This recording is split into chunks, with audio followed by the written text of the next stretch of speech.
Assalamualaikum warahmatullahi wabarakatuh. Alhamdulillah sahabat beriman, jumpa lagi dengan Poligami Asyik.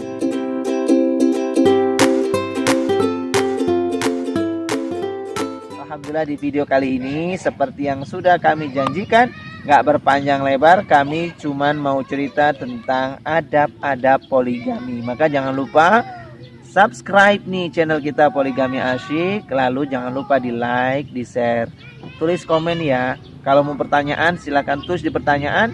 Insya Allah nanti setiap pertanyaan yang menarik untuk dijadikan materi akan kami upload sebagai materi-materi kami pula, untuk mengajarkan ke teman-teman sahabat beriman semua agar poligami kita insya Allah syar'i dan berkah.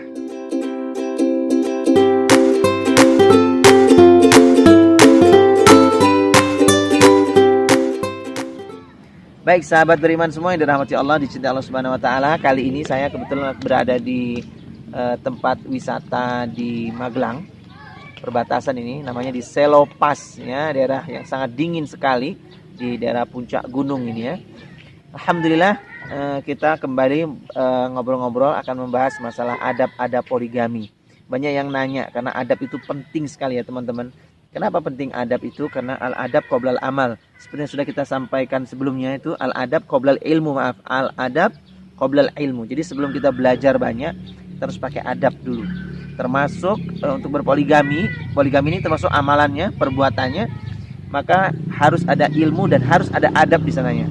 Jadi kalau poligami itu pingin lebih syar'i dan pingin lebih berkah, jangan tinggalkan dua perkara ini, adabnya dan ilmunya. Anda banyak tahu nih tentang masalah poligami, banyak ilmu-ilmunya lah tentang prinsip adil segala macam. Tapi kalau melakukannya tidak dengan adab, maka berkahnya nggak turun. Disitulah kenapa penting kami ingin mengeksplor atau menjelaskan sedikit tentang bagaimana adab-adab berpoligami.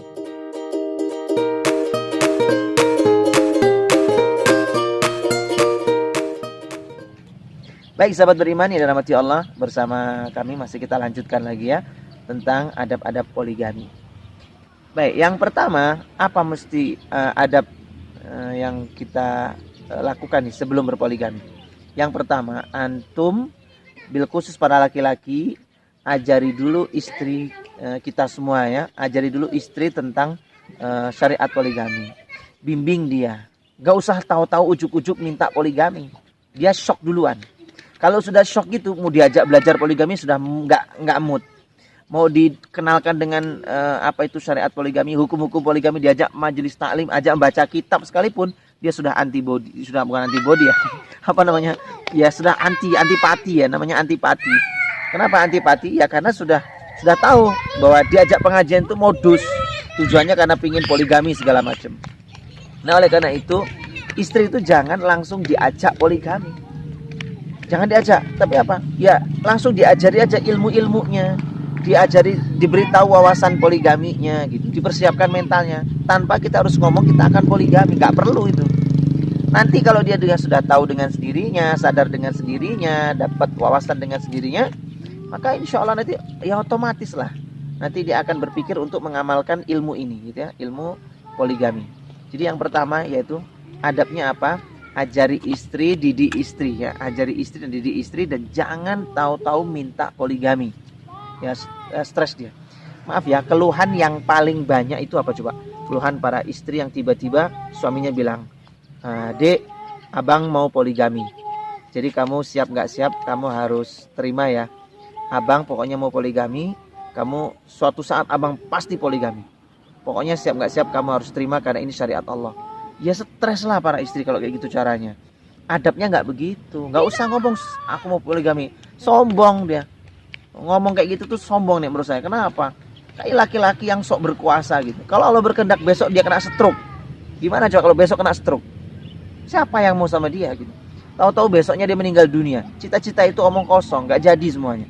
Maka nggak usah ngomong masalah mau poligami mau apa, seolah-olah kayak berkuasa dan pasti akan menjalankannya. Belum tentu.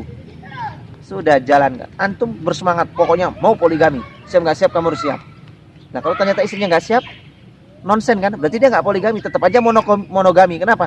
Kalau dia nikah lagi, terus istri pertama minta cerai, mana poligaminya?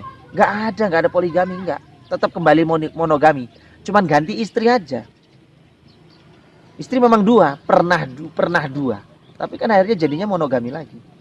Nah, itu yang saya sebut, istri itu nggak usah tahu-tahu dipaksa sama poligami. Ajari dulu syariatnya, kenalkan, kemudian persiapkan mentalnya dengan cara yang sudah saya sampaikan dulu di awal-awal, yaitu diantaranya dengan sedekah dari harta yang paling baik, begitu ya.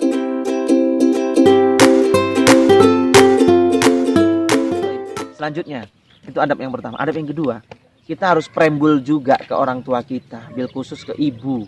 Untuk para laki-laki ke ibu jangan lupa, preambul itu penting banget. Preambul itu apa? Pembukaan, apa ya? Istilahnya ngomong-ngomong dulu, pembukaan.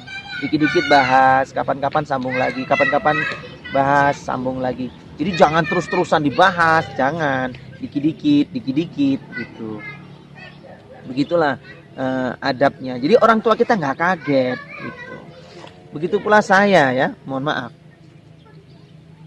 Saya juga begitu. Saya dalam berpoligami, karena maaf ya, saya karena punya majelis taklim, ada beberapa majelis taklim yang saya bina, pengajian itu, maka dari jauh-jauh hari saya sudah bilang kepada jamaah tentang syariat poligami. Saya sudah sering nyindir-nyindir, buat bercandaan, buat guyonan, dan saya sering ngomong, kalau suatu saat saya poligami, awas ya jamaah ninggalin saya, awas ya gini-gini. Jadi udah saya kasih tahu dulu pembukaan, walaupun saya poligaminya masih nggak tahu kapan gitu waktu itu. Jadi udah sering ngomong pembukaan. Akhirnya ya seizin Allah, biiznillah, atas karunia Allah, min fadli rabbik. Ini semua karena karunia Allah. Akhirnya apa, ketika saya memutuskan berpoligami, mereka pun saya undang tuh jamaah-jamaah. Ya, majelis-majelis taklim, ibu-ibu, perwakilan-perwakilan tuh saya undang. Untuk apa? Datang lihat pernikahan poligami kami, kemudian di situ kami para istri saya itu menjelaskan tentang alasan poligaminya, bagaimana keadaan kami segala macam. Kenapa kami memutuskan poligami. Jadi perlu namanya preambul. Ini termasuk adab. Biar apa? Ya biar istri juga nggak kayak kucing-kucingan. Biar poligami juga nggak kayak kesannya selingkuh. Kan ada tuh poligami tapi sembunyi dari media, sembunyi dari masyarakat, sembunyi dari khalayak. Emang poligami jelek? Enggak, poligami itu bagus kok. Tapi kalau disembunyikan tuh malah seolah-olah, maaf ya, seolah-olah tuh kayak wanita simpanan lah istrinya. Jadi kan nggak bagus gitu. Dan kesannya tuh kayak menghindar dari apa gitu. Dan kesannya tuh malah kayak aib gitu. Padahal kan poligami bukan aib. Baik ya, bisa dipahami di situ. Maka yang kedua, preambul tuh penting, baik ke orang tua, ke mertua, ke para jamaah, teman-teman, itu preambul dulu tuh tentang rencana niat itu. Jadi biar orang tuh nggak kaget gitu ketika kita poligami, nggak shock gitu, nggak begitu shock lah gitu bahasanya.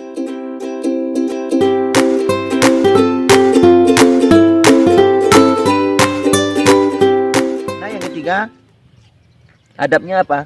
Adabnya adalah pastikan betul istri pertama kita itu memiliki program ini. Ya, saya bilang tuh berkali-kali, istri pertama itu memiliki program ini. Jadi programnya bukan cuma program suami, bukan programnya laki-lakinya doang, tapi pastikan istri itu memiliki dan merasa memiliki atas program poligami ini. Apa tujuannya? Ya tadi saya sering bilang, kalau merasa memiliki ini, maka nggak ada lagi istilah izin istri pertama, itu nggak ada. Kenapa? Lah karena emang program bersama. Kalau programnya laki-laki doang atau suami doang, barulah berlaku izin istri pertama itu. Tapi kalau namanya program bersama, ya nggak ada izin-izinan, wong memang kemauan bersama. Dan itulah sebaik-baik cara sebenarnya. Kenapa? Memang kemauan bersama. Kecuali Rasulullah loh ya. Kalau Rasulullah itu emang hukum Allah. Kalau Rasulullah itu emang hukum Allah ya. Allah yang menghendaki, Allah yang buat syariat, Allah yang buat aturan. Sehingga Rasul pun harus taat, tunduk patuh. Rasul tuh kayak poligami pun diperintah oleh Allah. Diperintahkan oleh Allah. Karena sebagai wahyu, wala yantiqu anil hawa in huwa illa wahyu yuha. Bahkan yang diucapkan Nabi pun semuanya adalah wahyu. Maka istri-istri Nabi ya harus taat kepada Allah gitu. Apa yang dilakukan Rasul itu kan wahyu. Jadi lain, nggak bisa disamakan antara Rasul dengan kita dalam perkara ini. Kenapa? Karena peristiwa turunnya poligami di zaman Nabi SAW itu adalah semuanya syariat. Ya semuanya ada hukum-hukumnya, ada perintahnya dari Allah Subhanahu wa taala, ada kaitannya dengan hukum syariat Islam. Kalau sekarang ya kita tinggal ittiba Rasul pada bab poligami yang diaturkannya diperintahkannya sesuai dengan aturan-aturannya. Namun pada bab adab, nah tentu kita harus harus ada aturan sendiri ya, berbeda dengan Rasul yang memang perintahnya dari Allah. Kalau kita tentu ada adabnya, yaitu kompak atau sepengetahuan atau seizin, atau lebih tepatnya lagi ya kemauan bersama dengan istrinya. Nah, itu adab-adabnya. Ini pertama tadi apa adabnya? Jangan lupa poligami itu ajarkan dulu ke istri, pahamkan dulu ke istri, kenalkan dulu ke istri. Kalau udah siap, udah apa segala macam, baru ucapkanlah rencana pingin poligami segala macam. Tapi mereka udah dapat ilmunya. Syukur-syukur kemauan itu muncul bersama. Nah, yang kedua, preambul dulu, pembukaan ke teman-teman, ke majelis taklim, ke teman-teman, sahabat, orang tua. Jadi kita udah tahu mereka tuh kalau kita suatu saat akan punya rencana itu jauh-jauh hari. Nah, yang ketiga, kemauan bersama, kesepakatan bersama dengan istri. Biar apa? Biar kalau ada terjadi sesuatu masalah atau apa, nggak ditinggalin oleh istri pertama. Jadi kalau suami punya masalah dengan istri kedua, punya problem setelah poligami ini, punya masalah dengan cibiran lah, dengan fitnah segala macam, istri pertama itu tidak meninggalkan. Jadi istri pertama itu akan berjibaku, berjuang bersama suaminya untuk menjaga nama baik dan seterusnya. Nah, di situ diantaranya adab-adab dalam berpoligami.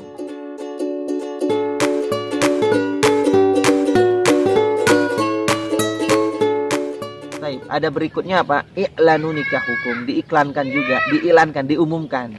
Artinya nanti ketika nikah poligami itu diumumkan, disiarkan, gitu ya, disiarkan. Ya, disiarkan itu dalam arti itu diberitahukan ke undangan. Jadi dibuat perayaan juga, dibuat resepsi juga, gitu. Jangan sampai enggak. Biar apa tadi? Biar tidak terkesan sebagai istri simpanan. Taib, itu aja tentang adab-adab poligami sebelum adab-adab pasca nikahnya. Nanti kapan-kapan kita akan bahas lagi adab-adab setelah nikahnya. Kalau ini kan cuma sampai nikah ya, i'lanu nikah hukum. Nanti setelah itu nanti ada adab-adab berikutnya. Tapi di video berikutnya ini nanti, setelah video ini, insya Allah kami akan babarkan, kami akan jelaskan bagaimana persiapan mental bagi istri pertama ataupun istri kedua dalam melangkah poligami. Itu penting sekali. Bagaimana persiapan-persiapannya lah untuk menjadi istri kedua atau menjadi adik madu, dan apa yang harus dipersiapkan untuk menjadi istri pertama. Nah, silakan tonton di video berikutnya insya Allah. Kalau sekali lagi di subscribe, kemudian di like dan di share ke teman-teman yang belum paham, biar mereka semuanya pada paham ya poligaminya pakai adab ya insya Allah. Terima kasih dari kami Poligami Asyik. Assalamualaikum warahmatullahi wabarakatuh.